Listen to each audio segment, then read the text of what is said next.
Bonjour à toutes et à tous, merci de choisir Sport FM, la référence sportive. Excellent week-end à toutes et à tous. C'est National Foot comme tous les samedis. Nous évoquons aujourd'hui le nouveau classement FIFA qui voit le Togo gagner une place et se retrouve désormais 123e mondial. Le nouveau calendrier des éliminatoires de la CAN 2019, la deuxième journée prévue en mars prochain sera finalement disputée en octobre 2018. Roland Amouzou, le Togolais du club ghanéen Dash Gold, est en vacances à Lomé. Il est notre invité dans cette émission. La deuxième journée des championnats nationaux de football en D1. L'on suivra Awome Maranatha Togoport, Asco Semassi ou encore Unisport face au leader ASCK en deuxième division. Dans la poule A, on aura Odalou Sarah Football Club entre autres. Et puis dans la poule B, dans la zone sud, ce match entre l'Étoile filante et Entente focalise les attentions. Nous parlerons encore une fois des comptes de la CAN 2013. Nous aurons en studio le pasteur Edokomi du mouvement Martin Luther King. National Foot invite aujourd'hui Jean-Louis Koudjonou, il est entraîneur de football. Mama Wiao, le secrétaire général de l'association des joueurs de foot du Togo. Louis Barthélémy, c'est nous qu'on ne présente plus. Abdel Kader est aussi en studio. Naturellement, Roland Amouzou est avec nous et le pasteur Edokomi et l'homme à Dovon se chargera de nous donner la vidéo de cette émission. Il nous vient du www.sportfmtv.com. Anas PM à la mise en onde. Merci de nous choisir. Guler Noussa, on n'oubliera pas, nous fera le point à l'intérieur du pays. Dans le septentrion, on dira merci de nous faire confiance. À bientôt.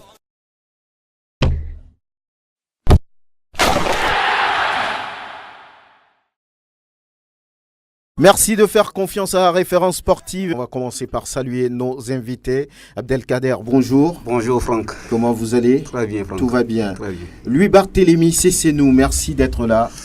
Merci également à Franck. Bonjour à tous les auditeurs de Radio Sport FM Lomé. Mama Wiao, il est le secrétaire général de l'association des joueurs de foot du Togo. Bonjour.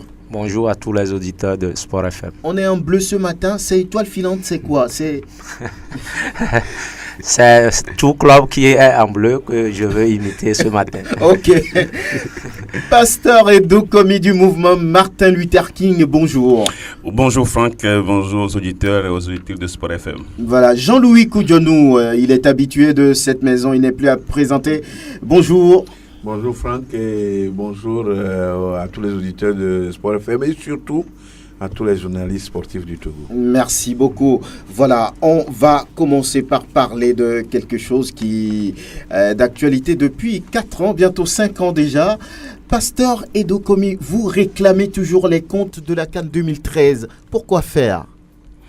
Oui Franck, vous savez, il est normal que en matière de gouvernance, on puisse à chaque fois faire le compte parce que les bons comptes font les bons amis, dit-on souvent.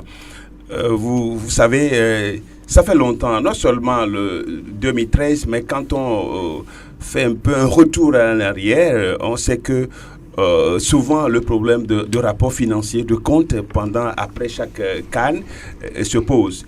Et nous nous sommes dit que non seulement nous réclamons le compte de 2013, mais nous estimons quand même que pendant longtemps et que quand nous savons que il est question que les Togolais puissent contribuer, ce sont les Togolais qui contribuent, c'est le contribuable togolais et qui contribue justement à ce que les éperviers puissent faire participation honorable à chaque CAN. Nous avons estimé qu'en tant qu'une association de défense de droits de l'homme, une association de justice sociale, nous estimons quand même qu'il y a lieu quand même que les comptes soient faits. Et comme vous le savez, nous avons toujours importuné les dirigeants du football, nous avons importuné les autorités togolaises pour que les comptes soient faits et que chaque Togolais sache effectivement ce qui a été fait, notamment en 2013. Voilà, nous revenons à vous dans quelques instants. Le temps pour nous de prendre la direction de Sokodé pour y retrouver Guler Inoussa qui est en position pour nous donner l'actualité au niveau du septentrion par rapport au championnat. Guler Inoussa, bonjour. Bonjour Nounyama Franck, bonjour aux auditeurs de Sport FM, bonjour à notre directrice sans oublier les PDG, nos auditeurs qui nous suivent à travers la région maritime. Bonjour, on reprend et on recommence. On reprend et on recommence. Naturellement, vous êtes intéressé par la deuxième journée du championnat national, sinon des championnats nationaux. Vous commencez par quoi? Je vous laisse le choix. Non, on va commencer par du plus petit vers le plus grand. C'est un ensemble. Hein. Il faut partir d'abord, c'est comme dans l'armée, au grade de homme de rang. Homme de rang, caporal, caporal-chef, sergent-chef, adjudant-chef.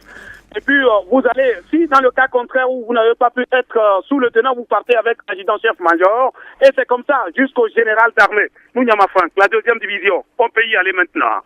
Oui, la deuxième division. Quelle est l'affiche qui vous intéresse, vous, ou bien qui fait parler, qui fait bouger?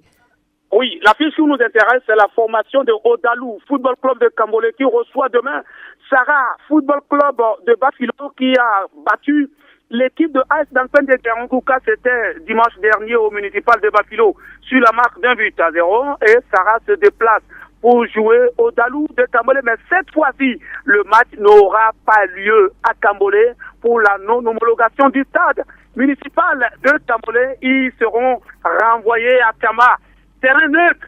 Félicitations à la commission, parce que ce terrain de Cambolé ressemble en quelque sorte à un champ de patates. Plus qu'un champ de patates. Ça, il faut avoir le courage de dire la vérité. Félicitations à la commission chapeautée par El Hadji Amma Marcelin Sharif et puis à son adjoint, M. Dobou Pavio. Permettez-moi tout d'abord de vous lever au grade de l'ordre du mono. Et là, ils sont renvoyés à Taba. Vous êtes devenu le président de la République, là. Sarah Sport de Bafilo, à Odalou de Cambolé, ça sera sur terrain neutre. Au cas où les choses vont rentrer dans l'ordre, ils pourront retourner dans leur base. À Bois de Koussountou ira défier AF Dankpen de Guerenkouka qui a déjà perdu. TAC aussi ira très loin, Doumbé de Mango, Tigre Noir de 50. AF Bina viendra défier la formation de Foupa Club de Sotobois. AS Bina, entraîné par Papatiam, ils ont fait la première journée 1 but partout, alors que le match de Foupa a été reporté par la Fédération togolaise de football d'une manière ramassée dans le septentrion. C'est ce qui va se passer en deuxième division à partir de demain soir sous le coup des 15h nous France. On vient en première division maintenant. La première division, Fouadin de Dapan, qui avait fait un faux pas face au Robo Rouge, le slogan de Dito. Et quand l'avancée devient dure, celle est dure avant, 86e minute. Il pingle Dito, réussit devant la formation de Fouadin 1-0 et cette fois-ci, l'adversaire s'appelle ASOTR. Fouadin n'a plus droit à l'erreur s'il veut aller loin dans la compétition. Nous descendons un peu dans la région de la Cara. L'ASCO de Cara, si soit la saison écoulée pour un match, ça serait à Bassa face à Semati de Sokodé qui est en plein congrès. Actuellement, à Lomé, non loin de la gare routière d'Abelépé de Gand, ASCO est averti, le guerrier ira en conquérant. Au pied du mont Barba Bassa, ASCO est averti. Nous avons suivi les dernières séances d'entraînement de Semati où Oloufade a décidé de s'entraîner sur terrain neutre, sur le terrain du collège Cheikh Kamdar. Un trio, ça serait tellement dur, hein, très difficile pour Ouadia l'entame. On a vu Semati de Sokodé hier, ça va se jouer en 4-3-3. Dans les buts, Yacoub Nouroudine. Sur le latéral gauche, on a Donou Liassingui, Dobate Junior. On aura le jeune de Unisport qui a rejoint les rangs de Semati de Sokodé et puis Boukari Gafar. Un milieu à 3, un milieu opaque, chapeauté par Gado Rachid, Kabalanja Aboudoul Karim, sans oublier aussi Samari Mouata Paré, ancien sociétaire de Dito, de Koroki, Métété de Tamba. Et en attaque, ça serait un trio dirigé par Wassiou, et sans oublier aussi Ouro Bodi, Arissou. Et puis attention, ça va aller à 180 à l'heure demain à Kara. Les supporters, selon les dernières informations, si c'était à Kara, on n'allait pas, mais cette fois-ci que c'est de localiser à Bassar, on va faire les 57 km pour aller supporter les Semo. Mais on verra, un match de football n'est jamais gagné d'avance. Quand on va revenir à Sokodé, à 57 km de Bassar, ça serait le duel. Le dernier contre le premier. Voilà, je dis bien le dernier contre le premier. Une histoire de Sokodé, 16e au classement, 0 points moins 3. ASK de Kara, premier, 3 points plus 3. Et là, attention, l'ASK de Kara, on n'était pas là dimanche dernier, mais il sait que ça fait un football champagne de la défense en passant par le milieu du terrain. Mais ils ont trouvé un bon client demain qui s'appelle une histoire de Sokodé.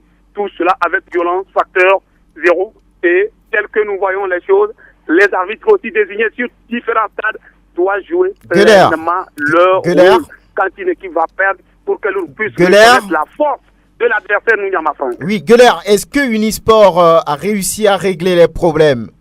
Tout est rentré en ordre. Prime de signature, tout est rentré en ordre. Et selon les informations que nous avons, les primes de signature et consorts ont pris 6 millions, c'est-à-dire les 5 millions envoyés par le commerce, chapeauté par le colonel Akovi, et plus 1 million accompagné par le président. Tout est rentré en ordre. C'est pourquoi je vous le disais que ASK aura devant lui un bon client, du beau football. Tout cela, tu Sport FM en direct. Tout est rentré en ordre. La dernière séance d'entraînement a eu lieu hier devant leur public. Mais attention, ils n'ont pas droit à l'erreur. Sinon, ça fait 2 sorties, 2 défaites. Et attention, ATK aussi est averti. Ils auront un bon client. Je ne cesserai jamais de le dire, Nounyama Franck. Voilà. Alors, autre nouvelle à partager avec nous? Je crois que c'est Mathilde Sokolé en plein congrès à l'instant T chez vous à Lomé. Et d'ici tard dans la soirée, on aura ce nouveau bureau-là. Il y aura des partants, des arrivants.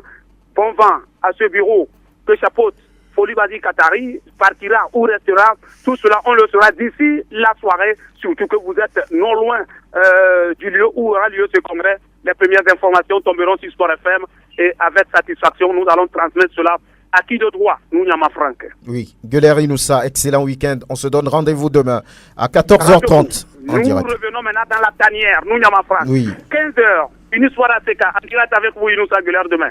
À bientôt. Merci de nous donner ces précisions. On était avec le pasteur Edo Komi, on retourne vers lui. Vous disiez qu'il le faut parce qu'il y a eu toujours des difficultés pour rendre compte aux Togolais qui ont quand même donné les moyens pour pouvoir permettre aux éperviers de souvent faire une belle CAN. Mais entre-temps, pour le compte de la CAN 2013, il y a eu un audit, il y a eu présentation de quelques comptes avant même la CAN 2017. Oui, je me rappelle que c'est Madame Nathalie Bito, je crois, son cabinet, justement, qui a audité. Mais vous savez, nous avons estimé quand même que cet audit, c'est normal qu'on le fasse. Mais nous avons compris qu'il y a de l'opacité, qu'il y a de l'opacité dans cet audit. Pourquoi dites-vous ça? Il y a de l'opacité étant donné que tous les Togolais savent, ont à peu près une notion sur la capitalisation des fonds.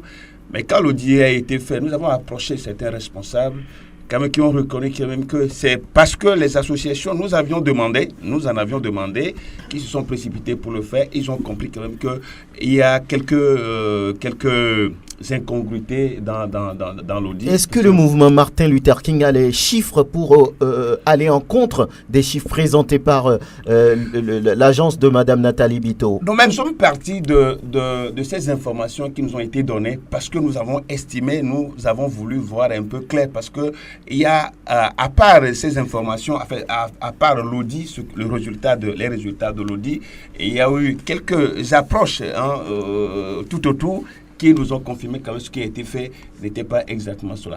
Et cela a été confirmé par des responsables, certains responsables dont nous taisons le nom, mais qui nous ont dit quand même que nous avons raison et qu'ils vont rectifier. Mais jusque-là, le tir n'a pas été rectifié. Et le rapport qui nous a été présenté, c'est un rapport déficitaire. Vous vous rappelez que rapport a été déficitaire. Eh bien, nous nous sommes dit, pourquoi quand c'est déficitaire, on aurait pu nous le faire plus tôt, parce que si on savait que c'était déficitaire, il n'a pas fallu que nous exigeons et que nous sonnons sur nous sonnons la rame pour qu'il puisse le faire. Est-ce qu'aujourd'hui, est-ce qu'il est encore opportun de revenir sur un compte qui a été promis mais qui n'a jamais été fait? On avait suivi à l'époque le premier ministre togolais Aoumé Zounou qui a rassuré tout le peuple togolais, même si un seul franc manque, nous allons le prouver. Maintenant, est-ce qu'il est encore opportun de revenir et que surtout au jour où il parlait, il disait demain nous allons vous faire le compte. Demain nous allons vous faire le compte. Ce demain n'est jamais arrivé. Ce demain n'est jamais arrivé, vous vous rappelez. Oui. Vous vous rappelez, et je le disais hier, que lors d'un atelier sur la décentralisation à l'hôtel Sarakawa, et le Premier ministre, ce jour-là, il m'a raconté, mais pasteur, viens, il me dit, mais vous continuez pas d'exiger le compte de la CAN. Moi, je l'ai dit, Moi, en tant que Premier ministre, je n'avais que la responsabilité. J'avais chapeauté les commissions, mais en fait, tout ce que nous avions fait à notre niveau, nous avons transmis acquis de droit. Il va falloir quand même que les gens fassent le compte. Nous avons dit non, monsieur le Premier ministre, c'est vous qui aviez dit que vous allez faire le rapport, le compte. Et si un sou manquait, on va aller le chercher. Donc, nous estimons quand même que ça, il faut le dire.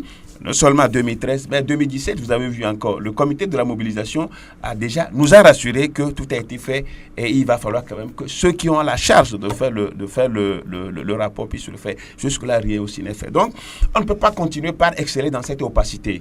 Franck, on ne peut pas continuer par exceller dans cette opacité, étant donné que, vous savez, la situation financière des Togolais aujourd'hui. Mais quand les Togolais contribuent, et que même des fois, on puisse prélever par force au degré, on prélève dans nos communications et dans tout ce que nous faisons, moi je crois quand même qu'il y a lieu, parce qu'il y a encore d'autres échéances à venir. Pensez-vous qu'on est en train de cacher quelque chose aujourd'hui? Mais bien sûr, Qu'est-ce qu'on cache? On cache. Vous savez, en matière de l'argent, c'est de l'intérêt. Donc, les gens qui ont en charge de mobiliser les fonds, une chose est de mobiliser, une autre est de ceux qui, comment on l'appelle, de l'utilisation. Donc, quand nous voyons que tout ce qui se fait, nous disons que on n'a pas voulu être on n'a pas besoin d'être gendarme, parce que ça fait, c'est nous faisons gendarmes derrière ceux qui sont chargés de faire le compte aujourd'hui. On n'a pas besoin de les prier de faire le compte, parce qu'ils savent que ils ont un délai, ils ont un devoir de rendre compte aux Togolais, pour mettre les Togolais en confiance, pour que demain, quand on demande encore aux Togolais, les Togolais puissent encore sortir, les Togolais puissent encore se dire bon, nous avons été déjà mis en confiance, il faut le faire. Mais à cet allure, nous sommes dit, les associations de consommateurs, les associations de vente, nous sommes dit que prochainement, nous ferons une campagne contre, dès qu'on va demander aux Togolais de contribuer encore, nous serons là pour faire une contre-campagne. Pourquoi? Mais c'est normal. C'est normal. Mais l'un de nous d'être apatride, l'un de nous d'être incivique, l'un de nous. Mais c'est parce que nous voyons que ceux qui ont en charge de la gestion de ces fonds-là, que nous contribuons, mais ne le font pas bien. Vous réclamez toujours, vous parlez, vous criez, vous revendiquez, mais personne ne vous écoute. Est-ce que ce n'est pas bien de reculer, de renoncer? Non, ce n'est pas bien. Ce n'est pas bien. Nous allons continuer par revendiquer. De toutes les façons, le ministre des Sports et les autres nous ont toujours promis nous recevoir. Mais jusqu'au jour d'aujourd'hui, ils ne nous reçoivent pas. Ce qui veut dire que, ce qui sous-entend que quelque part, on nous cache quelque chose. Et ce quelque chose qu'on nous cache là, nous voulons en savoir. C'est pourquoi nous y tenons toujours. Et je crois que très prochainement, il y aura une conférence de presse des associations de droits de l'homme et des associations de consommateurs sur le sujet. Pour encore réveiller, non pas pour réveiller les vieux démons, mais pas pour réveiller les vieux démons, mais pour réveiller encore cette situation qui donne et qui, vous vous rappelez encore en 2017, comment la délégation togolaise a souffert. Ceux qui sont allés au Gabon, comment ils ont souffert, que ce soit partout, il y a eu des soucis. Nous avons eu le feedback. On ne va pas continuer par gérer le football togolais comme ça, étant donné que c'est les Togolais qui librement décident de donner.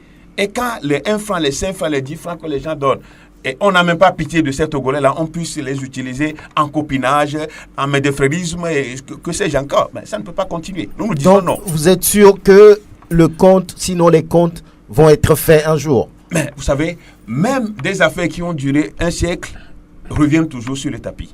Même si c'est un siècle, même si c'est un demi-siècle, même si c'est une génération, ça revient toujours. Donc, nous ne finirons pas avoir ces comptes. Pasteur Edokomi du mouvement Martin Luther King, merci de venir partager, on va dire, cette situation avec nous. Revenez quand vous voulez. Merci Franck, nous serons là chaque fois que le besoin y est. Merci, à très bientôt, bon courage. Et nous abordons la deuxième journée de la première division nationale de football. Mais avant, j'ai envie de vous poser une question. Mais quel regard portez-vous sur la première journée qui s'est déroulée il y a juste une semaine? Lui, Barthélémy. Bon, globalement, moi je peux dire quand même que c'est un ouf de soulagement parce que là, c'était pas évident. 6 mois sans compétition. Vous savez, les championnats nationaux étaient restés en léthargie pendant 6 mois. Les joueurs étaient sans activité. La presse sportive n'avait pas de matière. La fédération était au chômage. Et pour une reprise, je peux dire que c'est un ouf de soulagement. Bon, en dehors de cette reprise qui est un ouf de soulagement, c'est vrai que la compétition n'a pas pu être effective sur toutes les pelouses pour des raisons peut-être d'organisation. Bon, on a estimé que certains clubs n'étaient pas prêts.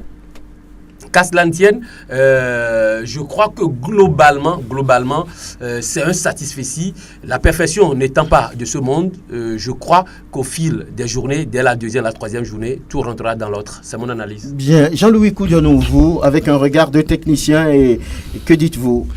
Ben, apparemment, quand tu regardes un tout petit peu, les clubs ont l'habitude des reports. Et ça a eu une certaine incidence sur le démarrage de ce championnat parce que, quand vous voyez, il y a beaucoup de clubs qui n'étaient véritablement pas prêts.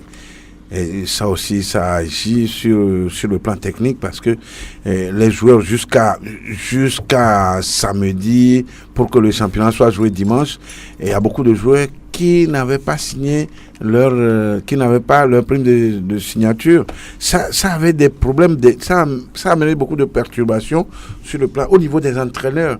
Ça veut dire que tu as travaillé pendant plusieurs mois tu as affûté les armes pour démarrer le championnat et puis on te dit le meilleur élément que tu utilisais aux séances d'entraînement, on te dit qu'il n'a pas sa prime de signature. Ça veut dire que celui-là, il peut éventuellement partir et qu'il y a beaucoup de choses qu'il faut revoir sur le plan tactique surtout.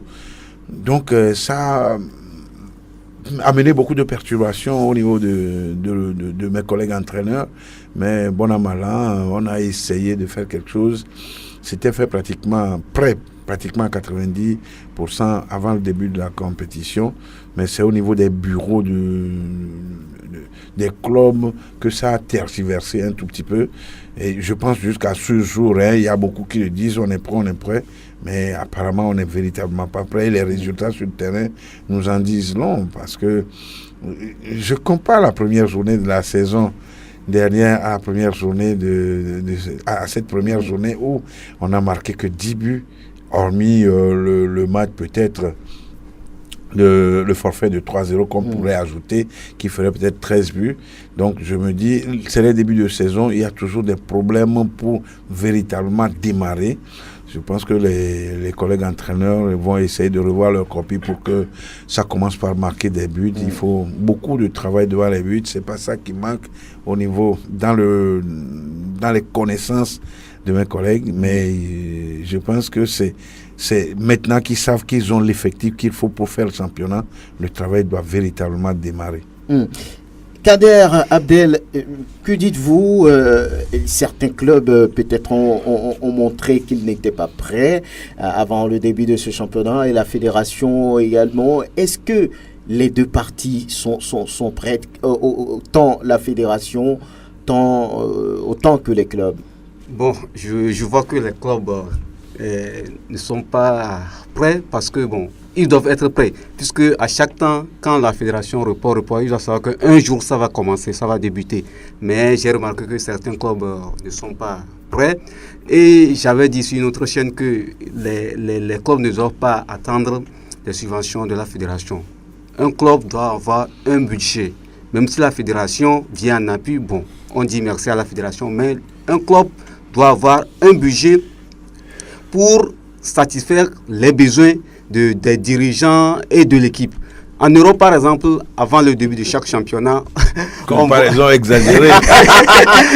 Peut-être qu'il faut prendre juste à côté, au Ghana. Au Ghana, au Bénin. Il faut que les clubs ont des budgets. Ils essaient de colmater les brèches avant le début de chaque championnat, avant que les subventions ne viennent. C'est ça qui manque ici au Togo. Sinon, les débuts sont toujours difficiles et certains clubs n'ont pas assuré à la première journée. Je crois qu'à la seconde journée de demain et d'aujourd'hui, ils vont se rattraper. On verra bien. Mama Wiao, vous êtes le secrétaire général de l'association des joueurs de foot du Togo. Que dites-vous après cette première journée? Cette première journée, j'ai suivi qu'un seul match au niveau de Agoué. Je pense que ça a repris un peu lentement, mais les machines ne sont pas encore huilées. Sur le plan administratif, c'est ce que mon prédécesseur a dit. Les clubs ne doivent pas attendre. On appelle subvention. On a dit subvention. Si on cherche la définition, c'est pour apporter une aide.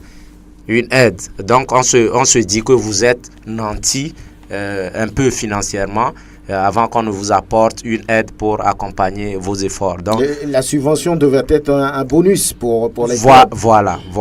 Donc, dans d'autres pays, on doit voir votre budget, ou bien comment l'appelle-t-on ?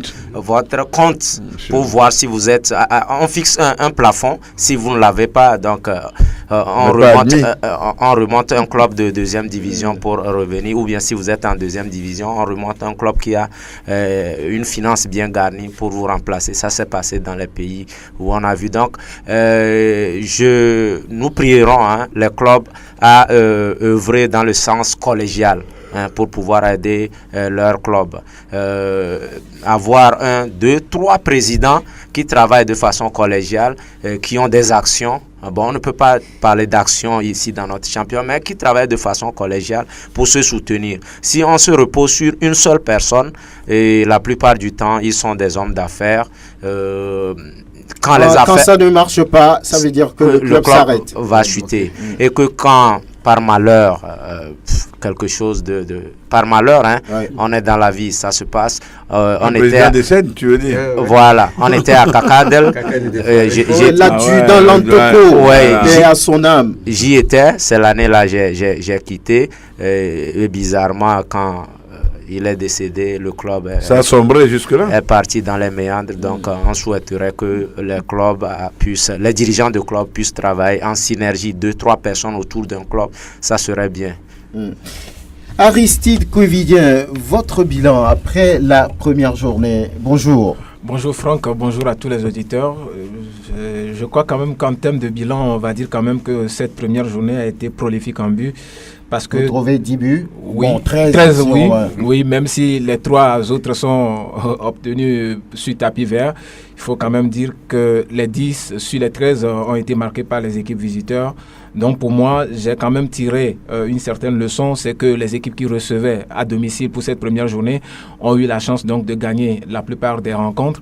Oui, c'est vrai qu'il y a également eu de la défaite pour des malheureux vaincus comme Unisport de Sokodé qui a été battu, on l'avait dit tout à l'heure, sur tapis vert.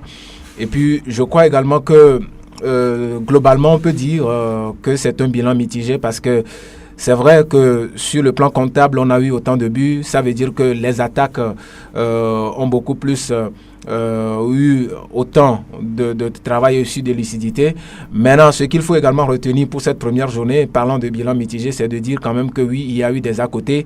Et on a comme l'impression que oui, nos championnats se suivent malheureusement et se ressemblent avec leur lot de problèmes et des à côté. Vous savez, pour cette première journée, on va dire quand même que les choses sont globalement déroulées dans de très bonnes conditions, à l'exception maintenant de cette erreur d'arbitrage qui est survenue lors du match AS Auxerre Maranatha. On ne le dira jamais assez, l'erreur humaine. Et donc, ça peut arriver à tout le monde. Mais je crois que dans une certaine mesure, lorsque nous sommes dans un championnat ou lorsque nous tendons vers une certaine professionnalisation de notre championnat, il y a des erreurs qu'on ne commette pas à un certain niveau. Oui, ça peut être dans un match de district, ça peut être dans un match régional organisé par la Ligue, on peut comprendre. Mais quand il s'agit par exemple des arbitres fédéraux qui commettent parfois ces erreurs, oui, on a du mal à comprendre. Et je pense quand même que c'est des cris qui ne sont pas tombés dans les erreurs dessous parce qu'on estime que le département de l'arbitrage de cette fédération va devoir prendre les choses au sérieux pour que nous puissions véritablement avoir un championnat sans violence, parce que parfois les erreurs d'arbitrage amènent des échauffourées parce que les joueurs peuvent par exemple manifester leur désapprobation, que ce soit en acte ou en parole. De la même façon, les dirigeants de club peuvent inciter les supporters à ces genres de violence. Oui, pour cette première journée également, le club AS Togoport était très attendu. Malheureusement, ce club n'est pas arrivé à mettre le feu aux poudres. Elle ne s'est pas, en tout cas cette formation des Portugais ne s'est pas élevée devant une formation compacte, on va dire, de Espoir de Zion. C'est dire quand même que, oui, malgré tout ce qu'on pensait de bien de ce club, ça veut dire forcément que les joueurs n'ont pas véritablement prouvé de quoi ils étaient capables, parce que pour une première journée, lorsque, par exemple, le club leader du championnat écoulé commence avec une défaite, moi, je crois quand même que c'est une très bonne chose. Pour le club, peut-être, il se dit... oui, c'est une très bonne chose parce que si on commençait avec une victoire, on se croirait dans le meilleur des mondes. Et on va se dire, bon, on peut tout gagner. Voilà. Et donc cette défaite va corriger plein de choses. Et on va sur un match pour cette deuxième journée qui fait parler. C'est justement AS Togoport qui fait le déplacement de Womé pour y jouer Maranatha de Fiokpo, injustement battu lors de la première journée. Voilà, les deux clubs qui ont perdu lors de la première journée. L'ambition, c'est de rebondir, c'est de se relancer tout de suite. On sait que lors de la saison écoulée, Maranatha a perdu 3 fois face à l'AS Togoport en aller-retour dans le championnat, puis lors de la Coupe de l'Indépendance. Alors que Maranatha aussi injustement battu lors de la première journée. Mais à quoi va ressembler une telle partie? Ben, tu as déjà essayé de planter le décor parce que les 3 défaites, d'abord en championnat, en aller-retour, la saison dernière, l'AS Togoport avait les mêmes mises sur cette équipe. Et puis en coupe, l'AS Togoport aussi avait sorti Maranatha de Fiokpo. Et surtout, en dernière journée, la saison passée, les deux clubs ont eu des défaites ou bien c'est oui, mais je pense qu'ils ont eu des défaites à cette dernière journée et que la première journée de cette saison, les deux équipes ont également eu des défaites. Bon, je pense qu'avec le mental, il faut que Maranatha arrive à briser ce signe indien. Sinon, quand les joueurs vont toujours avoir dans la tête que l'équipe a l'habitude de nous battre, et psychologiquement, elle reste sur cette lancée. Et puis, c'est l'AS Togoport qui va tirer son épingle. Il est vrai, cette équipe de l'AS Togoport n'a jamais arrêter ses préparatifs pour le championnat. Or, Maranatha a repris les choses sérieuses il y a environ 6 semaines avant le début de la compétition du championnat. Et donc, je pense que la défaite de Maranatha va essayer de le relancer un tout petit peu et que l'AS Togoport est victime de, je dirais, entre parenthèses, de son égoïsme face à espoir de sur la dernière fois. Donc je pense que c'est un match intense que vont livrer ces deux équipes-là, mais surtout violent facteur 0, il faut que ce soit dans la légalité. S'il doit avoir victoire, que ce soit dans la légalité et que tout le monde sache que ce but, je l'ai réellement encaissé, je ne dois accuser qui que ce soit. Oui, Maranatha Togoport. Maranatha Togoport. Franck, je crois que pour un début de championnat, on ne peut pas souhaiter mieux. Hein. Je crois que c'est une belle affiche, une fumante rencontre entre les Messages Fiokpo et les Dockers du port autonome de Lomé. C'est vrai que les deux formations sont restées sur des défaites lors de leur toute première sortie. Et je me dis, comme l'a dit coach Jean-Luc Koudjouanou, l'AS Togoport s'est vu trop beau face à Espoir de Ziol lors de la première journée. Mais je crois que c'est là qui donne du charme à ce championnat ou à ce football. Là, Maranatha à domicile va vouloir bonifier toute sa chance pour déjà engranger les 3 premiers points de la journée. Mais je crois également que les dirigeants de Maranatha doivent comprendre quand même que dans un match de football, il y a des faits de jeu. C'est vrai que je n'ai pas suivi le match, je ne maîtrise pas les tenants et les aboutissants de ce but à polémique, et ça doit également interpeller la fédération, surtout le comité, la commission d'arbitrage, a donc délégué un arbitre professionnel sur ce match pour que au sorti de ces 90 minutes de cette rencontre en Maranatha et l'AS Togoport, que l'on ne trouve plus à redire, parce que là, je me dis, si en ce début de championnat, il y a déjà ces petites polémiques, ça va sentir mal après. Ça va sentir mal après. Un match, oui, rapidement. Je voulais rapidement rebondir sur cette affaire d'arbitrage. Écoutez, il est vrai que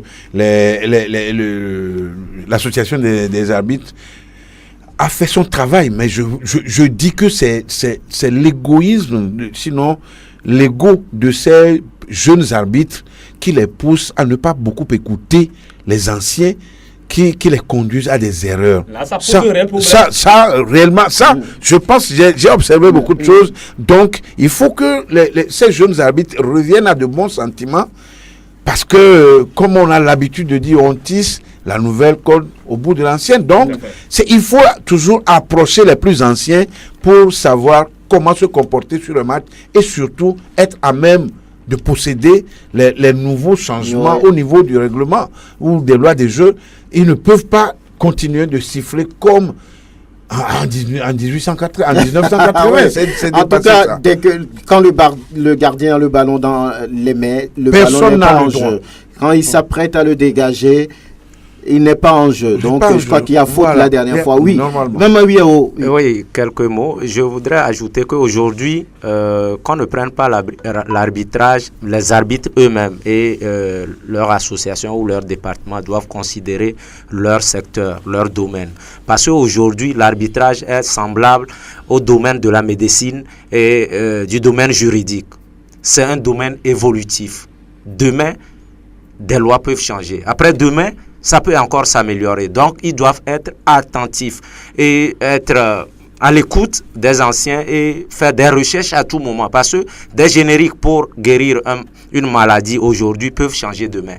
Vous devez être à la page pour pouvoir répondre aux exigences des patients. Ici, les patients, c'est les joueurs, c'est le public. Si vous le faites mal, on vous prendra à partie, vous allez dire que les gens sont violents. On ne cautionne pas la violence, mais ça, la fois dernière, j'étais au stade.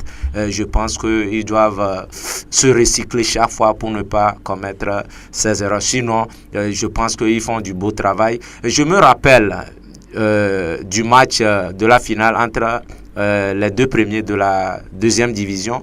Il y avait eu un arbitre qui a sifflé. Le trio, on me disait qu'il est revenu de l'Europe. Après, je me suis renseigné. Il avait les oreillettes avec ses juges de touche. Et le sifflet... Le sifflet était parfait le jour-là, mais je pense que cela ne doit pas coûter, ou bien on doit faire un partenariat avec certains partenaires en Europe pour avoir ces matériels-là pour pouvoir bien siffler. Le sifflet était parfait le jour-là, parce que quand il siffle en même temps, il parle, on sent qu'il parle dans le micro pour voir la vie de ses touches. Et il y a eu un moment où son touche a refusé une situation où lui laissait faire. Son touche a maintenu, c'est comme il a parlé et il a tenu son micro comme ça. Il est revenu sur la décision et puis c'était parfait. Voilà, il faut avoir du matériel. On va aller plus vite maintenant, plus vite. Oui, c'est juste pour ajouter qu'aujourd'hui, il faut une certaine collaboration. L'arbitrage, c'est un travail de collaboration. Maintenant, il arrive des fois, lorsque par exemple, l'arbitre peut concerter ses assistants pour pouvoir prendre certaines décisions. Mais n'oublions pas que dans toutes les rencontres, il y a ce qu'on appelle le pouvoir discrétionnaire de l'arbitre. C'est l'appréciation que porte l'arbitre sur une action de jeu et que personne ne peut contester. Et donc, je crois que compte tenu de cet aspect, les arbitres qui sont désignés sur les rencontres doivent avoir au moins cette capacité. La dernière fois, moi, je crois quand même qu'il y a manqué une certaine concentration de l'arbitre. Parce que vous pouvez être l'un des meilleurs arbitres. D'ailleurs, celui qui a officié cette rencontre, il fait partie des meilleurs aujourd'hui. Vous pouvez être meilleur, mais lorsque vous n'êtes pas concentré dans une rencontre de football, donc attendez-vous certainement à des ratés. Et maintenant, par rapport à cette collaboration, je crois également que oui, il y a eu des modifications aux lois du jeu, mais on n'est pas forcément arbitre pour pouvoir savoir que sur cette action, il y a eu également faute.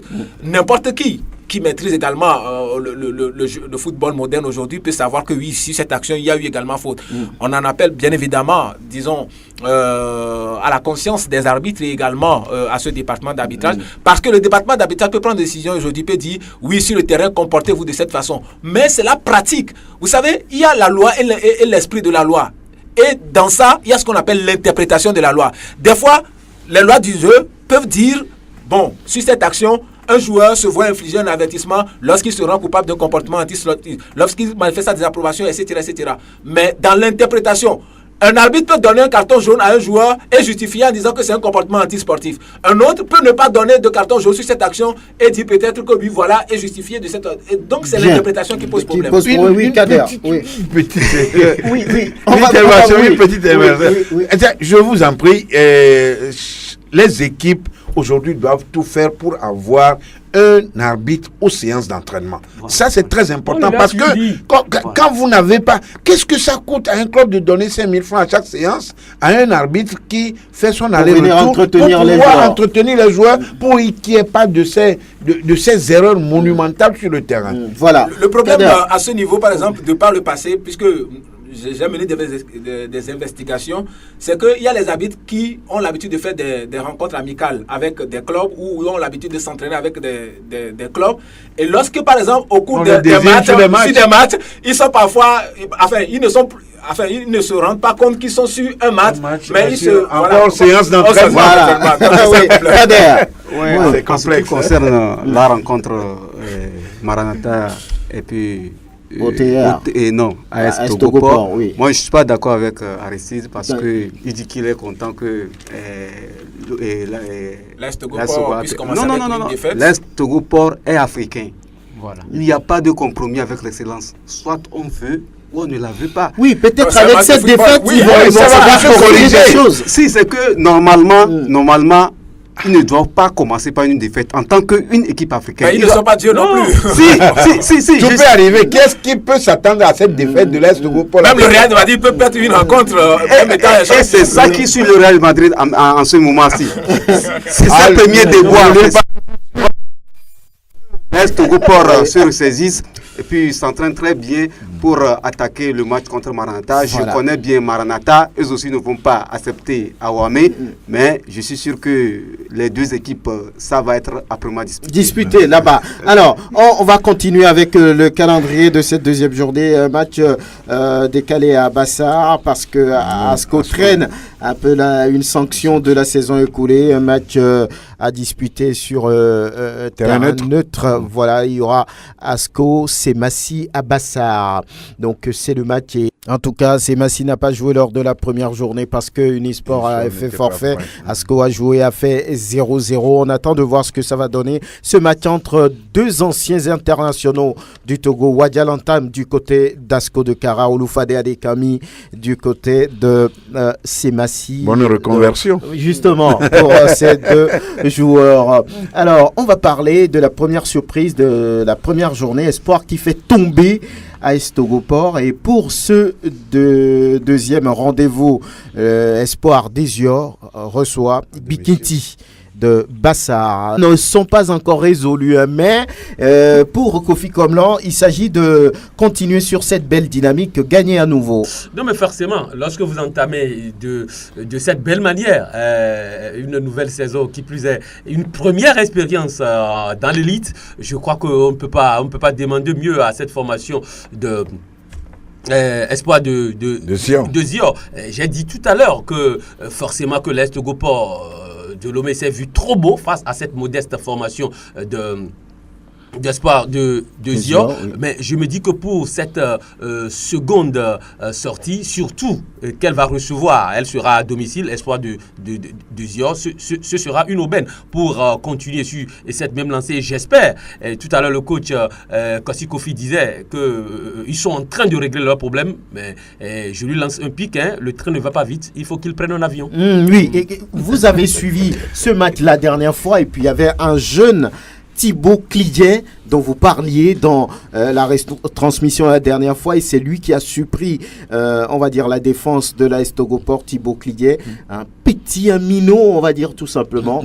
Oui. Mais oui, il faut dire que depuis que j'ai commencé la retransmission, il y a 5-10 minutes, et puis j'ai dit à Latif qu'il faut qu'on surveille ce jeune. Il est de petite taille, contrairement aux deux libéraux de l'AS Togoport qui sont grands. Oui, des internationaux en plus. Eh bien, quand tu le vois en détente, il a une détente naturelle qui dépassait pendant le show, il dépassait même ces libéraux-là. J'ai dit, appuie avec la vivacité. Vous savez, les courteaux, ils sont très rapides. Là. Il a un centre de gravité très bas. Donc, il arrive rapidement à pivoter.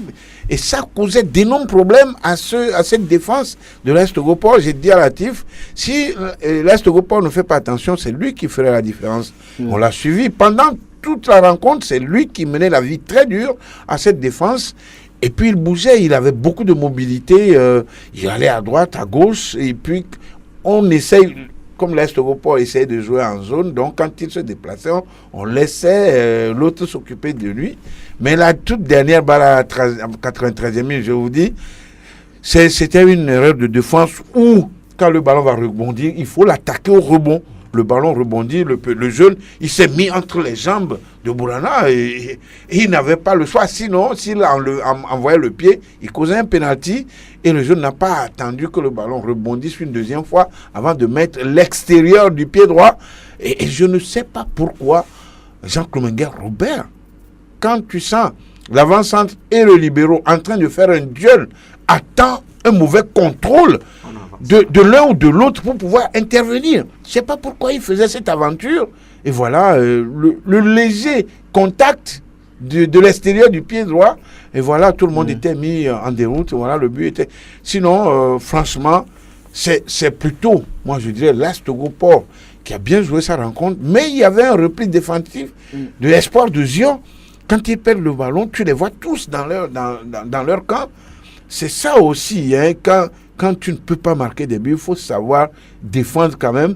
Et ils l'ont fait merveilleusement la dernière fois, les joueurs de l'Espoir de Zion. L'Est Europort a tout fait avec 2 transversales. Bon, il n'y avait pas beaucoup de réussite. Mais le football, c'est une certaine... Il faut de la concentration du début jusqu'à la fin de la rencontre. Et ils en ont manqué. Ils en ont manqué surtout vers les arrêts de jeu. Et ça, vraiment, ils ont payé cash. Ah oui. Et le plus long déplacement de cette deuxième journée est à mettre à l'actif de l'AS OTA qui va jouer contre Fouadan à Dapaon. Ouais, beaucoup de sérénité dans les propos de Junior Amenounia de la cellule de communication des Showboys. Ce sera demain à Kigué face au dynamique togolais. Et un match dont on ne parle pas beaucoup, c'est Unisport ASK. Unisport qui reçoit le leader surprise de cette compétition ASK à Sokodé. C'est équilibré, déséquilibré? Ouais, et en ce qui concerne le match ASK Unisport, ASK, lui, il a le vent en poupe. Unisport n'a pas encore commencé les choses sérieuses parce que ASK avait battu Ange par 4-1. Et puis Unisport était battu sur tapis vert par Semassi Sokodé. Donc ils doivent bien se ressaisir pour affronter cette équipe montante de ASK. Bon, je vois que la situation sera un peu délicate du côté de Unisport. Aristide, les deux clubs aiment produire du jeu. Urobodita Uraweke, le patron du club de Kouloundé, aime jouer au football avec de très jeunes joueurs. En face, ce sera ASK, un club, des joueurs motivés, comme toujours. Oui, des joueurs motivés. Et moi, je crois également que du côté d'Unisport, on a une certaine motivation qui est maintenant à 200%. Parce que les joueurs qui ont réclamé leur prime de signature pour la première journée, qui, ma foi, maintenant sont rentrés en possession de ces fonds à travers donc ces signatures, doivent maintenant redoubler d'efforts parce qu'ils ont une obligation de résultat. Maintenant, ils doivent prouver aux yeux du public sportif qu'ils étaient capables de gagner même ou de rivaliser d'ardeur face à une équipe de Semassi de Sokodé, si ça n'a pas été, par exemple, cette situation de primes non payées qui les a amenés à boycotter la rencontre. Et donc, je crois que la motivation maintenant qui est derrière cette équipe va faire que ce sera un duel très très serré, c'est un duel à suspense parce que moi je me dis que cette rencontre va se gagner sur des détails. C'est vrai que pour la première journée, l'ASK a certes imposé 4-1, mais je crois que Ange Football Club n'est pas forcément Unisport de Sokodé. Quand on connaît également les efforts, n'est-ce pas, du président et puis la motivation qui existe maintenant à Sokodé autour de cette équipe, je crois quand même que ce serait un duel. Maintenant, la rencontre peut se gagner sur des détails. Par exemple, le coach Jean-Louis Koudjanou le disait tout à l'heure, dans une rencontre qui dure 90 minutes, il faut forcément la concentration des joueurs. Et je crois que c'est cette concentration qui manque parfois à certaines équipes, qui fait qu'à la dernière minute ou dans les derniers instants, on encaisse un but. Il faut être concentré du début jusqu'à la fin. Il ne faut pas paniquer. Il faut être, dans le match. Du début jusqu'à la fin. Et puis, les entraîneurs aussi doivent jouer un rôle primordial. C'est ce qu'on dit dans le football moderne aujourd'hui. Lorsque vous réussissez à mettre en place ce qu'on appelle le bloc équipe, il faut au moins que cette équipe soit soudée. ça ne sert à rien de réussir à mettre en place un bloc équipe, mais que ce bloc équipe ne soit pas soudé. Maintenant, une chose également qui est très fondamentale aujourd'hui, c'est que les entraîneurs reconnaissent l'enjeu ou sentent l'enjeu de la rencontre. On n'est pas entraîneur pour ne pas sentir l'enjeu de la rencontre. Parce que dans les rencontres aujourd'hui, il y a les moments forts, les moments faibles et les temps de récupération. Qu'est-ce qu'il faut faire? Parce que quand vous êtes mené, vous n'allez pas jouer comme si c'est vous qui êtes en train de gagner. Quand vous êtes mené, vous n'allez pas jouer comme si, oui, vous êtes à égalité. Il faut savoir qu'est-ce qu'il faut faire maintenant. En ce qui concerne les gardiens de but, parfois, il y a des erreurs qui amènent parfois, disons, les équipes à perdre des rencontres, voilà, sur des erreurs de gardiens. Ça arrive, mais je crois que les fondamentaux ne se travaillent pas au cours d'une rencontre. Ça se travaille à l'entraînement. Oui. Et donc, moi, je crois certainement que c'est 50-50. Oui, c'est 50-50. Et moi, je crois certainement que c'est la meilleure équipe, en tout cas, de cette deuxième journée qui va devoir s'imposer devant son adversaire. Oui. Lui, Barthélémy. Oui, Franck, moi, je me dis que les deux formations ne sont pas dans de même situation. ASK a commencé de fort belle manière cette compétition par une victoire. Elle voudra rester dans la même dynamique, dans la même logique, mais je crains quelque chose. C'est l'insolence, de cette formation de Unisport de Sokodé. Parce que c'est une équipe qui est pratiquement sur ces 3 dernières saisons dans l'élite, elle est insolente. Ça dit que sa manière de jouer, c'est une équipe qui joue avec un mental très fort. Et pour pouvoir étayer ce que je suis en train de dire, surtout qu'elle a perdu ses 3 premiers points lors de la première journée sur tapis vert, je me dis que cette formation de Unisport va vendre très cher sa peau face à SK de Kara. Et ce match-là se jouera dans des moindres détails. Comme l'a dit tout à l'heure le confrère, il faut que sur le plan technique, que les coachs fassent une meilleure lecture du jeu. Parce que forcément, comme il a dit, il y aura des moments forts, des moments faibles et surtout le temps de récupération. Et il faut que techniquement, que cela se joue dans des moindres détails. Un autre match qui nous intéresse. Je voulais rebondir tout en disant que, sincèrement, pour nos entraîneurs, comme le disait tout à l'heure Aristide, à quelques 10 minutes de la fin d'une rencontre, quels que soient les résultats, que vous soyez mené, il y a un autre discours que vous meniez. Il y a un autre discours quand vous êtes à match nul. Il y a aussi un autre discours et surtout, vers les 5 dernières minutes, il faut être toujours debout pour accompagner son équipe. C'est très important. Il faut que les joueurs sur le terrain vous sentent que vous êtes en train de les pousser vers la victoire ou vers l'égalisation. C'est ça qui est important. Mais on constate que habituellement, quand on mène, quand son équipe est menée, les gens restent assis, découragés. Ils ne veulent plus accompagner l'équipe jusqu'à la fin. Mais quand vous parliez de temps tout à l'heure, il y a 3 temps pratiquement au niveau d'un match ou d'une séance d'entraînement. Le temps de récupération, quand vous récupérez le ballon, vous êtes en ce moment. Il y a des comportements à adopter quand vous récupérez un ballon. Quand vous le perdez aussi, il y a des comportements qu'il faut adopter. Maintenant, le temps entre la récupération et la perte du ballon, il y a une réaction qui est plus vive. Il y a tout ça là, une éducation sérieuse qu'il faut inculquer à nos joueurs pendant ces périodes-là. Oui. Un petit mot sur ce match.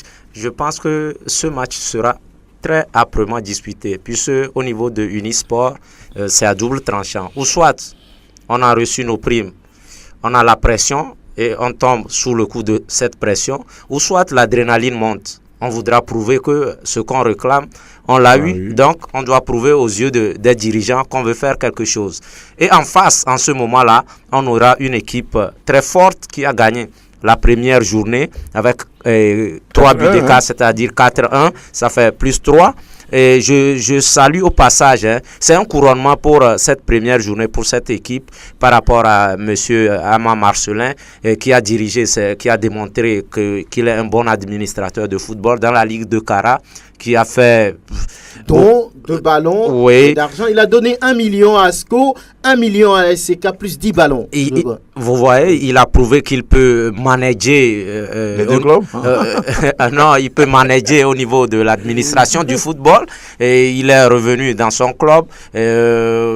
pratiquement, il a mis tout le monde à un niveau mental très élevé. C'est ça qui a fait qu'ils ont battu cette équipe de Ange de Notien. N'oubliez pas que Monsieur Ali Aki aussi est venu tardivement.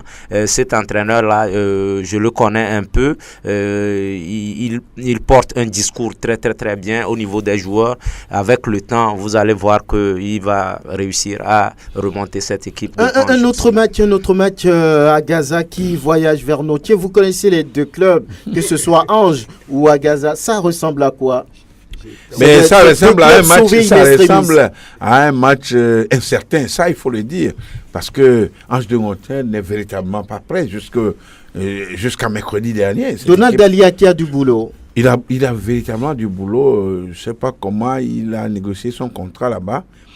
Il est allé, ça ne nous voilons pas la face, il est allé trop tard en besogne, il est allé trop tard là-bas. C'est des négociations qu'il devait entreprendre depuis.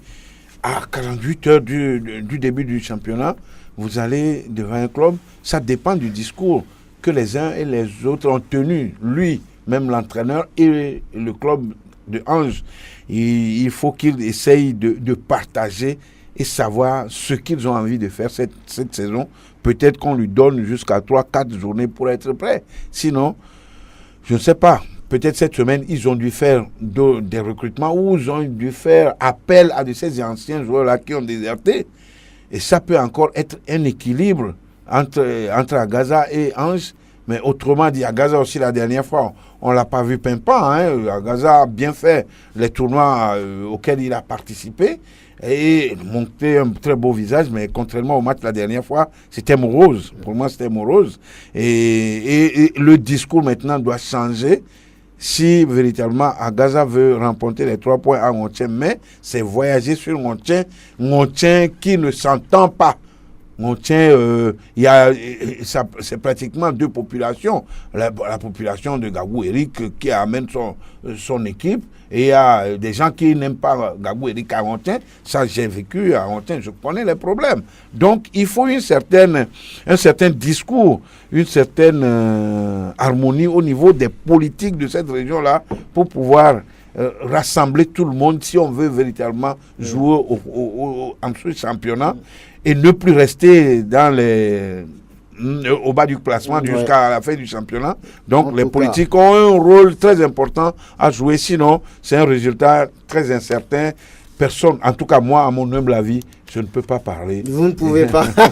On rappelle rapidement le calendrier de cette deuxième journée. Kotoko Koroki à Lavier. Le stade a été homologué finalement. Les Porcs Képiques vont jouer à domicile. C'est intéressant.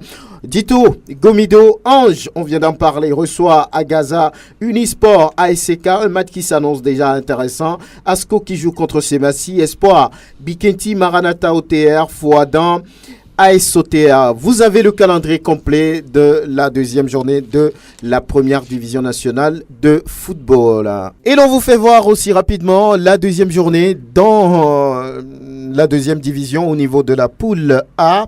On aura le match AS Dangpen battu la dernière fois. Il va jouer contre Tchaoudou Athletic Club.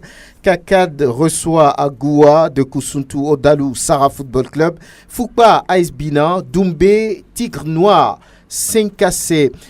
Quand nous allons maintenant au niveau du groupe B, la poule B si vous voulez, on a Boulouessou qui joue à Kota contre Hirondelle de Couvé. Il faut dire au Kitty, un derby des plateaux. Il faut dire qu'il a commencé fort la dernière fois en balayant à Bouossé 5-1. Asfosa reçoit Arabia pour tenter de se relancer.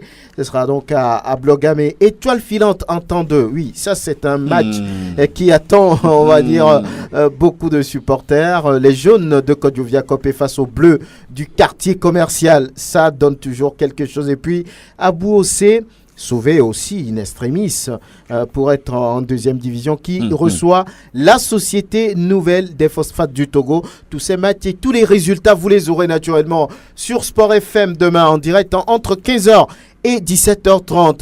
Voilà, merci de nous suivre, merci de nous être fidèles. On se donne rendez-vous demain. Mais juste après, on va parler un peu de l'équipe nationale du Togo. Et voilà, on retrouve un peu la sélection nationale de foot. Notre invité, c'est Amouzou Roland, Dash Gold, un club ghanéen qui joue au niveau de la première ligue du Ghana. On va en parler dans quelques instants. Mais cette semaine, on a constaté que lors du dernier classement FIFA, le Togo a gagné une petite place, c'est quand même une place de gagner. Et on quitte le 124e rang pour se retrouver, vous faites le calcul, 123e.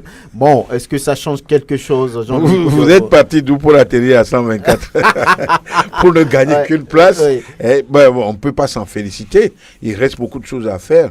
Là où le Togo est aujourd'hui au niveau du classement FIFA, moi, personnellement, je ne peux pas aller dans un pays étranger et me montrer footballeur de ce pays, sincèrement, parce que... Non, ça peut arriver, non? Non, ça peut arriver. Écoutez, si on te dit que tu échoues, essaie de reconnaître tes erreurs pour remonter. Mais alors, c'est Aristide qui a l'habitude de le dire. Je ne sais pas, c'est un peu diabolique de se laisser plonger toujours dans des erreurs. C'est pas bien. Il faut essayer de se ressaisir à un certain moment, et surtout que c'est une affaire d'État. Et il ne faut pas jouer au sourd d'oreille pour amener le club, l'équipe là où elle est aujourd'hui. Sincèrement, c'est pour moi, quand ça remonte d'une personne, me dit absolument rien. Ouais. Oui. Louis Barthélémy, une place de gagner pour l'équipe nationale. Une place de gagner. C'est le pire des classements. Moi, je vous l'ai dit, depuis pratiquement plus de 8 semaines, c'est le pire des classements que le Togo a connu. Si je m'abuse, sur ces 15 ou 20 dernières années. Ouais. Je me dis, ce n'est pas possible. Pour un pays qui revient de la Coupe du Monde, si je dis revenu de la Coupe du Monde il y a à peine 10 ans, que l'on tombe si bas, je me dis, c'est de la désolation. C'est de la désolation. Et ceux qui ont aujourd'hui la gestion de cette sélection nationale doivent pouvoir faire des statistiques. Quand le technicien français Claude Leroy prenait cette équipe-là comme sélectionneur, on était classé quatrième. C'est de ça qu'il s'agit. On nous dit aujourd'hui que l'équipe est en train de progresser. C'est vrai. L'équipe est en reconstruction. Si elle est en reconstruction, moi j'ai toujours dit que c'est au bout de l'ancienne corde qu'on tisse la nouvelle. Mais aujourd'hui, les résultats ne suivent pas. Nous avons fait des séries de matchs amicaux lors des journées FIFA. C'est vrai que dans ces rencontres amicales, internationales, on apprend toujours, on progresse. C'est vrai que par rapport aux performances face à l'Iran, on a dit que l'équipe a progressé. Face à l'Égypte, l'équipe a progressé. Face au Nigeria, l'équipe a progressé. Mais c'est des défaites. Je dis qu'à un moment, il faut arrêter, faire le bilan et dire basta. Il le faut. Voilà. Alors, par rapport à tout ça, le match de la deuxième journée, on se préparait contre les écureuils du Bénin pour le compte de la deuxième journée des éliminatoires de la CAN 2019. Maintenant, c'est décalé. On jouera cette journée en octobre 2018. C'est bien pour le Togo. Oui, c'est très bien pour le Togo. C'est très bien. C'est très bien pour le Togo. Mais pourquoi? Puisque ça va nous permettre encore d'avoir le temps pour bien se préparer. Effectivement, nous sommes à une phase de reconstruction de l'équipe. Je sais que le public togolais est très exigeant, mais je demande du courage au public. Ça va venir.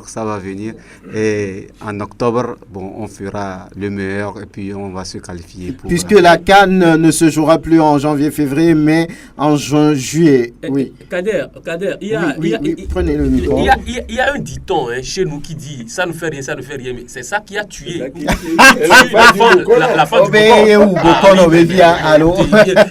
Il faut qu'on fasse de la stat. Il faut qu'on fasse de la stat pour dire dans 2 mois, dans 4 mois, dans 5 mois, l'équipe, quelle projection faisons-nous? Il faut une remise en cause. Lui, je te comprends. Et je te comprends. Construire, c'est très difficile. Je me rappelais lorsque Claude était au Cameroun, il avait eu à sa possession plus de 100 joueurs. Il a travaillé avec 100 joueurs. Et parmi ces 100 joueurs, il a fait une équipe. Et 2 ans plus tôt, ils ont remporté la Coupe d'Afrique. En 88. En 88.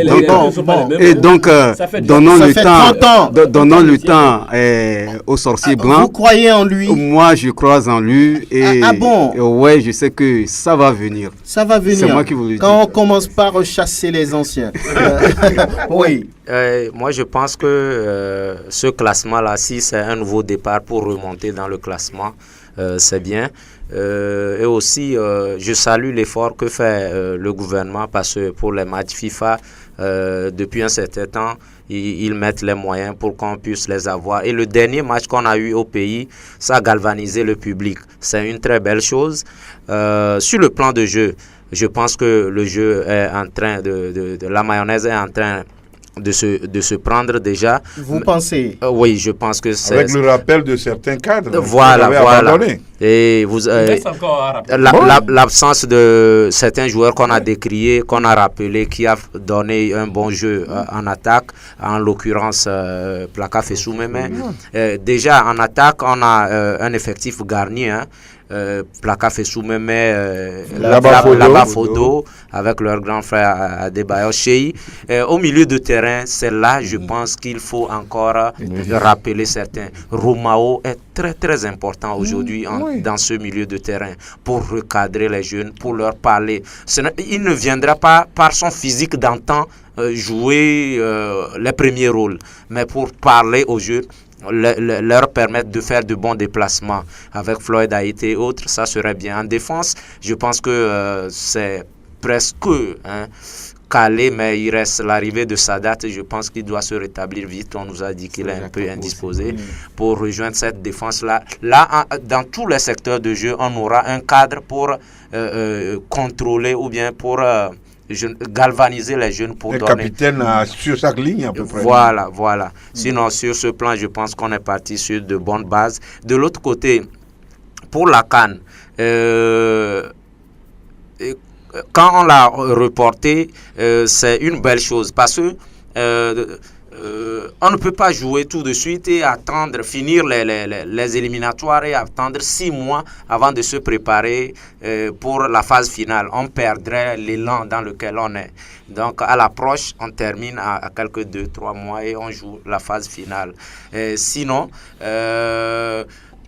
aussi, quand on l'a repoussé, on doit être très vigilant. Ne pas tomber dans la facilité et retomber après. C'est mon analyse du sujet. Aristide Kouévidien, une place de gagner, c'est quand même une place qu'on a gagnée. Vous savez, Franck Nounyama, dans une salle de classe, lorsque le dernier de la classe, par exemple, gagne une place dans le rang ou dans le classement... il a fait des progrès. Oui, mais c'est un non-événement pour le proviseur. Mais lorsque l'élève arrive, par exemple, à se classer dans les 3 premiers de la classe, on peut lui donner un tableau d'honneur. Pour le moment, moi, je n'ai pas donné de tableau d'honneur à l'équipe nationale pour avoir gagné une place. Pour moi, c'est un non-événement. Puisque l'entraîneur même, là où il est aujourd'hui, il le sait très bien.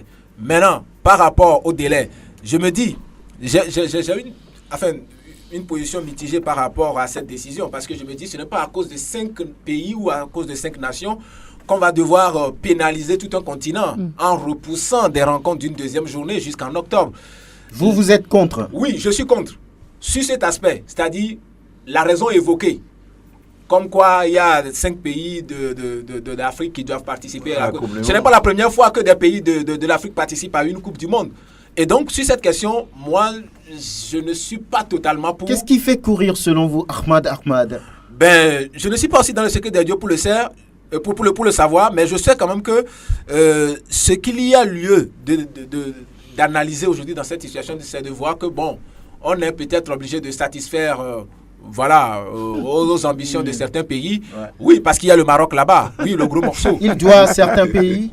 Écoutez, il a fait des promesses. Écoutez, nous sommes dans une mafia aujourd'hui. Et quand vous arrivez dans la mafia, il faut se soutenir, c'est ça.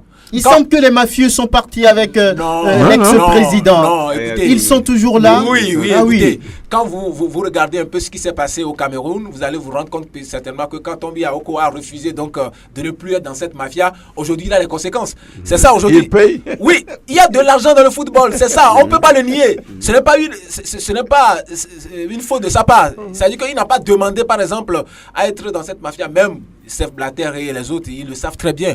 Aujourd'hui, dans cette mafia, il faut se souvenir, le football se joue ou se pratique aujourd'hui dans un village planétaire. Maintenant, moi, ma position par rapport à cette situation, c'était ça.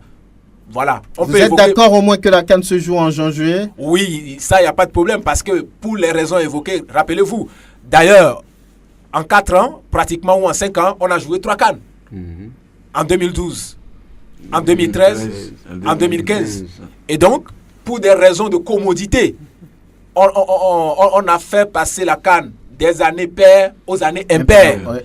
Et donc, un record d'avoir joué, par exemple, 3 CAN en 5 ans. Bien. Et donc, moi, par rapport aux éperviers du Togo, le 5 fait de jouer la rencontre en octobre ou en septembre, là, par exemple, je crois quand même que c'est une très bonne chose parce qu'on aura suffisamment du temps pour se préparer. Mais attention. Pour reconstruire. Mais attention, il faut une certaine sérénité, une constance. Je crois qu'aujourd'hui, le plus heureux de cette décision doit être Claude Leroy. Parce qu'aujourd'hui, vous savez que il est en convalescence. Il s'est fait opérer, voilà. Et ça a réussi. Et donc aujourd'hui, je crois certainement que il doit se réjouir et il a du boulot. Je crois que si on s'en tient à cette sérénité dont je parle, en mettant les joueurs dans une certaine constance. Pour pas que d'ici octobre, qu'on convoque des joueurs, qu'on les laisse, qu'on convoque encore d'autres joueurs. Je crois qu'il faudrait qu'on ait la sérénité, qu'on ait l'habitude ou qu'on donne cette envie de l'effectif des gardiens de but, aux défenseurs, en passant bien entendu par les attaquants et les milieux de terrain. Il faut qu'on ait un collectif. Parce que je vous le dis, dans un naufrage collectif, le sauvetage individuel est illusoire. Il faut forcément qu'on ait un bloc équipe pour que nous puissions rivaliser avec les autres nations. Très bien. Et nous accueillons l'invité du jour, c'est Amouzou Roland, le joueur togolais d'Ash Gold au Ghana. Bonjour. Bonjour Monsieur Franck, bonjour à tous. Bien. Vous jouez au Ghana dans le club d'Ash Gold. Vous êtes latéral gauche, c'est ça? Oui, c'est ça. Tout va bien? Comment s'est passée la saison? Oui, tout va bien. La saison a été bien passée, malgré les difficultés.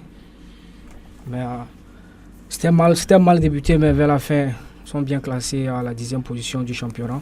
Donc, je peux dire, c'est pas mal. C'est 10e à la fin du championnat. C'était l'objectif du club? Non, ce n'était pas l'objectif au début, mais à la phase retour, l'objectif est devenu d'être maintenu dans l'élite. Voilà. Alors, au départ, vous avez parlé de difficultés. Cela est dû à quoi? Cela est dû à des défaites de la phase aller.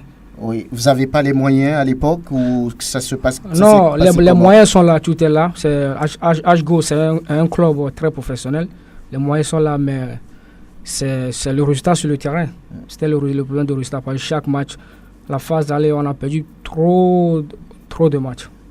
Vous êtes titulaire à votre poste. Vous avez joué combien de matchs sur l'ensemble de la saison? Oui, la saison c'est 30 journées. J'ai joué 24 journées titulaires.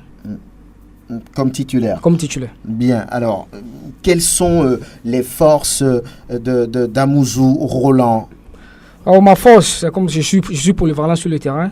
C'est-à-dire? C'est-à-dire, je peux jouer en milieu gauche, au milieu droit ou même comme meneur du jeu. Vous êtes gaucher naturel ou vous jouez des deux pieds? Gaucher naturel. Vous ne jouez pas des deux pieds? Bien sûr. Vous faites quand même l'effort de jouer avec le pied droit aussi? Oui. Voilà. Alors, aujourd'hui, quelles sont vos ambitions? L'ambition, c'est d'être en équipe nationale du Togo et jouer aussi à l'extérieur du Ghana, pas rester seulement au Ghana. Au Ghana. Il y a déjà des contacts? Oui, bien sûr, les contacts sont là, mais comme actuellement, je suis toujours le joueur d'HGO dont j'attends. Vous ne voulez pas parler ou bien devancer les choses. Alors, quelle est la différence entre le championnat ghanéen et celui togolais? Je peux dire le championnat ghanéen est un peu élevé selon le Ghana possède beaucoup de talent. Ça, c'est la vérité. Et aussi, il y a des sponsors dans le championnat du Ghana. C'est ce qui fait un peu la différence. Le Togo n'a pas de talent? Bien sûr, le Togo a aussi des talents, mais comparément au Ghana, tout le monde le sait que le Ghana possède beaucoup de joueurs qui sont talentueux. Selon en disant, quand tu vois les Haïtiens et autres, sont des joueurs très talentueux. Comment êtes-vous arrivé dans le championnat ghanéen? J'ai commencé en 2012-2013 avec Sekendi Azakes en First Division. Donc on est monté, au même année, on a monté en première division. C'était dans le 2013-2014. Donc c'est là que j'ai commencé en première division, 3 ans avec Sekendi Azakes en tant que titulaire aussi là-bas. Vous n'avez pas joué ici? Non, j'ai commencé à Delta Foot. Et puis j'ai centre de formation. Centre de formation. Donc j'ai fait 1 an, je suis revenu à Sif Mazar, je suis reparti au Burkina et Rassi Club de Bobo. J'ai fait 1 an aussi là-bas, j'ai reparti à 105. FC 105 du Gabon. Au Gabon, oui. Vous êtes jeune, mais on a comme l'impression que vous avez fait beaucoup de clubs. Oui, bien sûr. Ah, mais combien de clubs avez-vous parcouru déjà? Déjà, ça fait au moins 4-5. 4-5 comme ça. Alors, aujourd'hui, quelles sont vos idoles lorsque vous jouez à votre poste? Vous voulez ressembler à qui? Bon, actuellement, je veux ressembler à Marcelo. Ah oui. Du Real Madrid. Du Real Madrid. Son jeu vous plaît? Très bien. C'est un latéral moderne? Oui, oui. Vous jouez comme ça, vous? Oui, je peux dire oui. Vous avez fait une apparition en sélection junior, c'est ça? Oui, c'est en quelle année déjà? En 2012. Sous qui? Sous le coach Fazazi? Fazazi, coach Fazazi, et son agent était Joël. Joël Atou. Joël Atou. Oui, comment s'est passée cette expérience? Ouais, c'était bien. J'étais motivé d'être là ce jour-là. C'était un séance de 1 semaine. On a joué contre Azouane, un match amical, et contre l'équipe, les écureuils, les juniors du Bénin. Donc c'était un match nul. Ouais, c'est là que je suis reparti au Ghana. Ah oui, ça doit être au stade de Pleven. Oui. Non, le match c'était à Lomé. Voilà, vous êtes un joueur de poche, petit de taille, qui doit aller très vite. Vous voulez ressembler à Marcelo. Ça, c'est sur le plan international. Peut-être en Afrique, il y a une idole aussi. Oh, en Afrique, non. Non, vous ne voyez pas. Voilà. L'ambition, c'est d'arriver en équipe nationale. Vous avez les nouvelles de cette sélection, quand même? Oui, bien sûr. Chaque fois, quand il y a les journées FIFA ou autres éliminatoires. Ouais.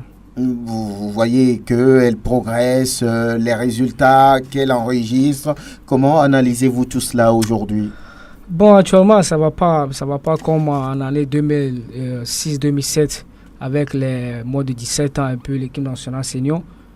En 2006-2007, on était qualifié au mondial. Et c'était la joie au Togo où tout le monde était très content. Mais actuellement, tu vois, ça monte, ça descend. Donc, c'est pas trop ça, quoi. Mais j'encourage les joueurs de toujours continuer à mouiller le maillot. Avec le travail et le courage, ça va aller, ça va changer. Voilà, donc l'équipe nationale, vous savez que c'est très difficile d'intégrer un groupe comme ça. Mais vous voulez travailler pour y arriver. Mais comment comptez-vous, justement, puisque c'est votre ambition, comment comptez-vous y arriver? Chaque fois, c'est difficile de commencer. Chaque chose, c'est difficile, mais avec le temps, avec ton courage, tu peux le faire. Si la chance vient, me donne la chance de rejoindre le groupe. Donc moi aussi, je dois montrer ce qui est en moi. Ce que je peux faire sur le terrain, je dois le montrer pour que non, vraiment, j'ai travaillé dur pour venir ici. Vous connaissez Claude Leroy, c'est lui qui est au pouvoir aujourd'hui. Vous le connaissez? Je ne le connais pas, non seulement par le nom, c'est palmarès avec le Ghana et puis le Cameroun. Vous pensez que vous êtes suivi dans votre championnat là-bas au Ghana? Oui, je peux dire oui. Parce que j'ai pris, le CTI à la fédération. Alors, vous échangez souvent avec les joueurs de l'équipe nationale, et qui par exemple? Oui, avec Agbeni Dankomran. Qui est aujourd'hui du côté de la SEC. La SEC, oui. Oui, vous êtes amis, vous êtes frères? Oui, je peux dire mon grand frère. Oui. Parce qu'on est ensemble au quartier de Bekpouta, d'Abrakondi. Et aussi, on a joué 2 saisons au Ghana quand il était à Wafa. On a joué 2 saisons au Ghana. Qu'est-ce que vos coéquipiers Dash Gold disent de vous? Ils me demandent chaque fois qu'est-ce que la fédération togolaise attend pour m'appeler en équipe nationale. Oui, chaque fois. Parce qu'en 2013-2014, j'étais sollicité au Ghana lors de la CHAN. La CHAN, je pense que c'était au Nigeria. Le Nigeria ou bien Libye? Oui, bon. Ouais, c'était au Nigeria, oui, le Ghana est classé 2e. Il était battu en penalty contre la Libye. Donc vous avez refusé? Moi, à ce temps-là, j'avais le passeport togolais. J'étais problème de papier. Voilà, donc vous avez déjà le passeport togolais à l'époque. À l'époque, oui. Ah, oui. Donc vous frappez sérieusement à la porte de l'équipe nationale. Vous êtes en vacances, ou la trêve, ça dure jusqu'à quand? Bon, le championnat reprend le 11 février de là, au Ghana. En 2018? 2018. Oui. Mais le groupement va se faire d'ici décembre En décembre, le regroupement va se faire. Milieu décembre, la moitié décembre. Ouais, milieu décembre. Voilà. D'ici là, vous faites quoi? Vous allez travailler avec certains clubs ici? Ouais, j'ai commencé avec Planète Foot. J'ai commencé avec eux, donc je suis toujours avec eux pour le moment. L'une de vos forces doit être la rapidité. Quand on vous voit, vous devez être rapide, c'est ça? Oui, vraiment, je suis sur rapide. Le côté gauche et puis je sais manipuler aussi le ballon. Oui, vous êtes technique. Très technique. Ah oui, ça c'est vraiment un défenseur moderne. Voilà, vous l'avez écouté, coach, vous êtes technicien. Oui, quel conseil pouvez-vous donner à un jeune joueur qui ambitionne, qui veut arriver au sommet, notamment l'équipe nationale? Non, mais il n'a qu'à continuer de travailler, c'est ça. Il faut, et puis surtout de temps en temps, il faut que lui-même, bon, c'est la fédération ou c'est l'équipe nationale qui n'arrive pas à sillonner les pays pour pouvoir voir les talents qui sont cachés encore dans des pays voisins, surtout au Ghana. On peut, pendant un match de championnat d'Amouzou, envoyer quelqu'un pour essayer de le voir et avoir une cassette de lui. Pendant 2 matchs, on a une cassette et puis on vient regarder un tout petit peu pour voir ses capacités. C'est des joueurs comme ça, c'est des joueurs qu'on met sur le côté. Hein, les joueurs de petite taille, c'est des gens qui vont très très vite, hein, qui ont la facilité de passer entre les jambes de ces grands joueurs de taille. Donc, je ne sais pas, il faut que la fédération ait un œil surtout sur les pays voisins, Côte d'Ivoire, Ghana, Burkina, Nigeria, Bénin, oui. Il y a beaucoup de Togolais qu'on a naturalisés au Bénin en équipe nationale. Donc, nous, on ne veut pas, en Côte d'Ivoire, au Burkina, il y a beaucoup de Togolais qu'on a naturalisés là-bas. Pourquoi nous, on ne veut pas nous servir de belles choses de chez nous? Donc, c'est parce peut-être on est paresseux ou on ne veut pas faire le boulot efficacement qu'on n'arrive pas à aller regarder ailleurs. On se contente du peu qu'on a ici, même en équipe nationale. Ceux qu'on a déjà, on ne veut plus les voir. Et puis on ne veut plus ramener d'autres nouvelles têtes dans cette sélection. Donc c'est un tout qu'il faut revoir un tout petit peu pour améliorer l'image de cette équipe des éperviers. Oui, Franck, je crois que le technicien a touché un aspect très important. Hein. Moi, je demanderais aux jeunes joueurs de baisser la tête et de travailler, de toujours bosser. Et comme le dit un dicton, baisser la tête, travailler toujours. Un jour, votre note travaillera forcément pour vous. Je voudrais tout simplement lui donner l'exemple d'un joueur que moi j'ai encouragé. La sélection, hein, elle viendra d'elle-même si tu travailles, mon jeune frère. C'est l'exemple d'Améou Komlan. Ouais. Ce joueur-là, je lui voue beaucoup de respect. En tant que professionnel de la communication, il a bossé à un moment, il a joué ici, il est allé au Ghana, il est allé en Libye. Il était au bord du découragement. Au bord du découragement, je vous dis, mais il a participé à certaines rencontres. Moi, j'ai même vu Améou ici, vous vous rappelez au temps du colonel Roch, un match amical face à l'Italie au stade de Kégué avec un coup franc majestueux dans la lucarne du gardien italien. Mais au moment précis où les joueurs étaient convoqués, Améou n'était pas convoqué dans l'équipe Fanion. Mais je me dis que ce jeune, il a baissé la tête, il a travaillé. Mais il a émergé après. Il a émergé, les portes de la sélection A se sont ouvertes à un moment où ici attendait le moins. Et je crois que forcément, si on doit parler des joueurs qui ont marqué l'histoire de notre sélection nationale, ces 8 ou ces 6 dernières années, on pourra appeler le Améou comme donc l'un des meilleurs milieux. L'un des meilleurs milieux, Isaac Kitoko. Et je dis, baisse la tête, travaille et un jour, ton autre travaillera pour toi. Oui, Kader. Oui, effectivement, comme l'a dit Luis Barthélémy, c'est le travail qui paie. Mais comme l'a dit le coach, on a des joueurs à l'extérieur du Togo. Effectivement, par exemple, au Sénégal, là, on a un gaucher naturel de Moussa Bilal de Génération Foot. C'est un gars qui joue très bien. Or, dans le couloir gauche au Togo, on a des non-problèmes. Parfois, on mute les droitiers pour venir jouer à la place des gauchers. Donc, c'est en sorte la cellule de la fédération d'avoir des yeux, leurs yeux ou bien sur certains championnats, parce qu'on a des beaux joueurs à l'extérieur du Togo et ça fera l'affaire pour l'équipe nationale. Ça va étoffer l'effectif de notre équipe nationale. Oui, Mama Wiao. Oui, en tant que responsable d'association de joueurs au Togo, moi je ne peux que l'encourager de continuer le travail comme on le dit. Et on a déjà donné l'exemple d'Améou Komlan. C'est au moment où il se décourageait un peu, il a eu ce sursaut-là en lui de pouvoir jouer ce championnat togolais. Je me rappelle Togo Télécom à Gaza, à Goé là-bas. Sofeda Matin, paix à son âme, était dans notre goal. Je faisais partie de ce match. Améou nous a planté 3 buts sur 3 coups francs. Et puis on chambrait Sofeda à la fin parce que quand on frappe, et puis c'est en éveil, hein. Le corps filet, il dit les sobola. Parce que les frappes étaient tellement fulgurantes que quand on frappe, seulement il va sous les filets, il nous l'envoie. Il y a coup franc, et puis c'est des coups francs lointains, hein. 3 coups francs très très très fortes qui sont rentrés. C'est là dans la foulée, Améou a eu un contrat vers la France et puis d'abord en Norvège. Il a fait les beaux jours de l'équipe nationale. Donc je pense que par rapport à son ambition, c'est comme ça un joueur doit être. Viser haut. Et en spiritualité, on dit il faut demander le ciel et tout vous sera donné de surcroît. Donc, je pense que Marcelo, que vous aimez tant, est un bijou, hein, de ce football mondial. Donc, si vous pouvez marcher sur ses pas, ça serait bien. Du côté du staff technique, je pense qu'il ne faut pas être pressé.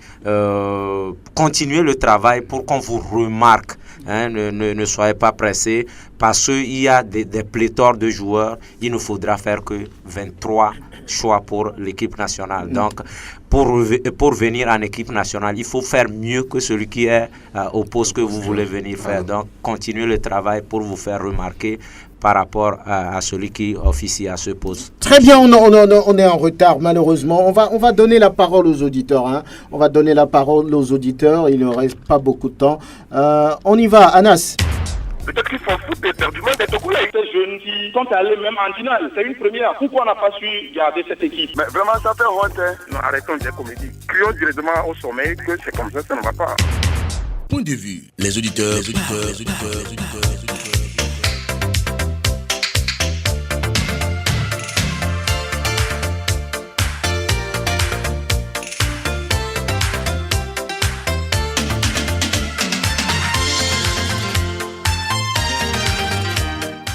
Et le premier qui s'annonce, allô? Oui, bonjour. Bonjour, Léonce. Oui, Franck, vous allez? Ça va et vous-même? Oui, ça va très bien, merci. Très bien. Lomé ou Pémé? Ah, je suis à Pémé. Ah, bien. Ok, bientôt à Lomé, c'est ça? On verra. Ok, on y va. Oui, merci. Avant toute chose, merci pour l'émission. Oui. Bonjour à ceux du plateau. Oui.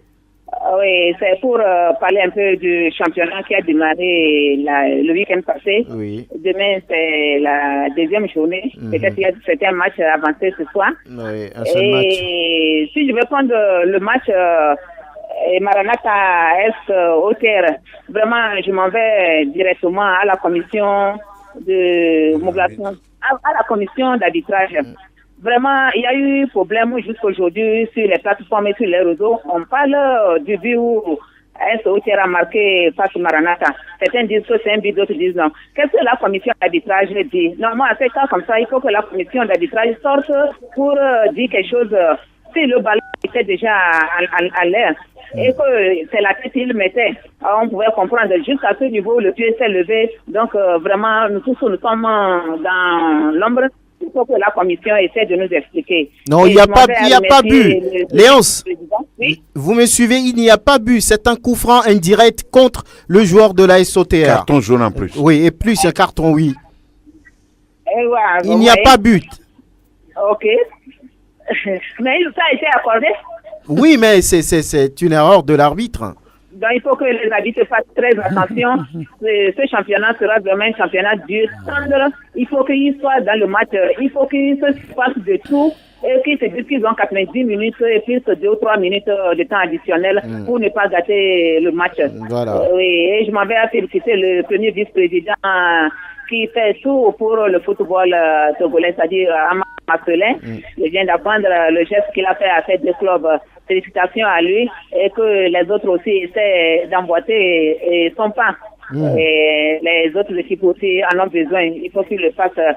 À ce qui concerne l'équipe nationale, vraiment, on doit prendre l'entraînement en patience et voir ce que demain nous réserve.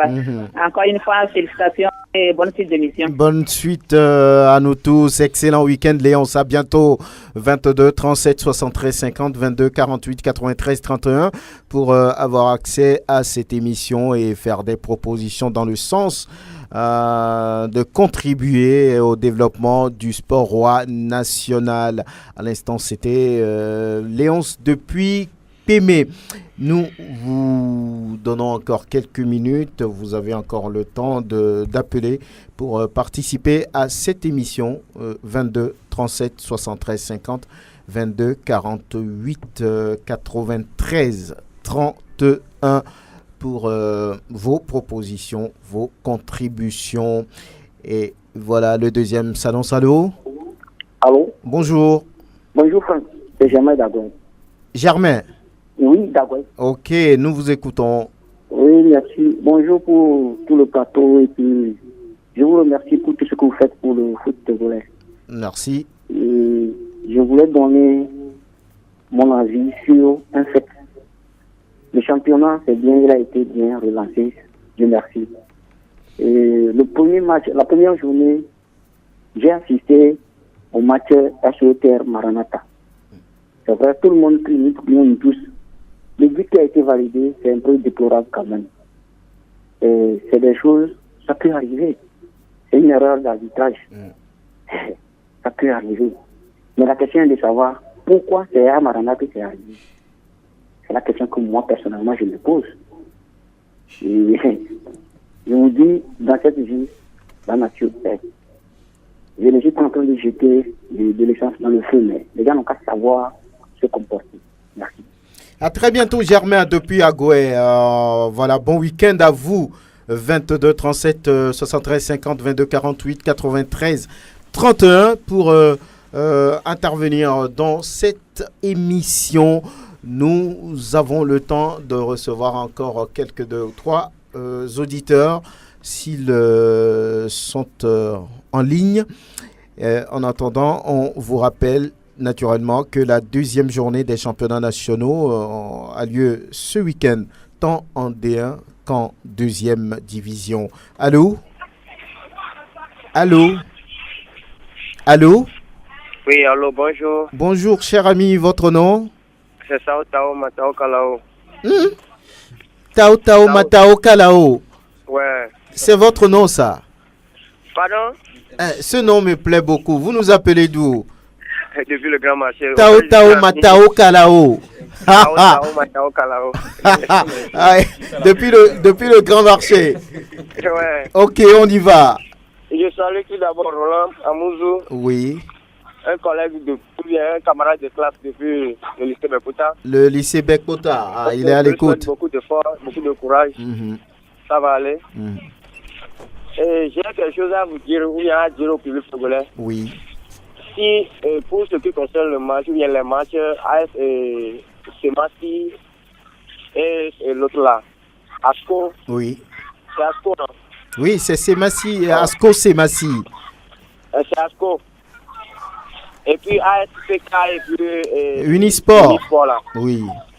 Non, que laisse ces gens de politique, ces gens de désordre à part et continuer le match sans violence, quoi. Oui, il n'y aura pas de violence, nous sommes en football. Merci, excellent week-end à vous également. Tao Tao Matao Kalao. À très bientôt.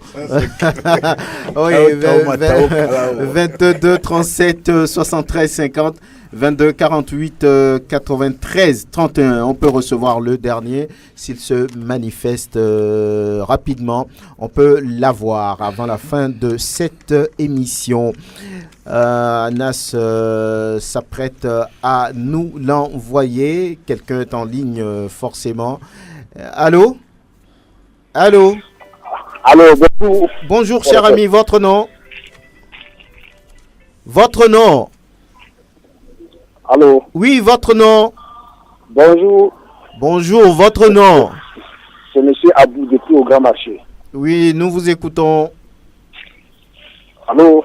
Allez-y. Allô, c'est monsieur Abou, c'est depuis le Grand Marché. Oui, vous êtes en ligne, allez-y. C'est pour souhaiter bonne chance à toutes les équipes du Togo que ce championnat n'a qu'à jouer dans la dignité et dans la transparence. Bonne chance à tous les arbitres et surtout toutes les diffuseurs des matchs. Bon après-midi. Allez, à très bientôt. Excellent week-end. Allô? Allô, bonjour. Bonjour, Ibrahim. Oui. Comment vous allez? Oui, ça va bien. Et Didiolé. Merci. Merci, on vous écoute. Je dis, oui. Mais pourquoi nous jouons un championnat amateur où vous décidez au président du club de financer beaucoup? Mais c'est le club qui doit nous financer, non? C'est un championnat amateur. Pourquoi on exige au président du club de financer beaucoup d'argent? La fédération n'a qu'à le financer. C'est un championnat amateur. Oui, je me trompe. Mais en attendant, oui, le club aussi peut avoir ses propres moyens pour ne pas faire face à ces difficultés.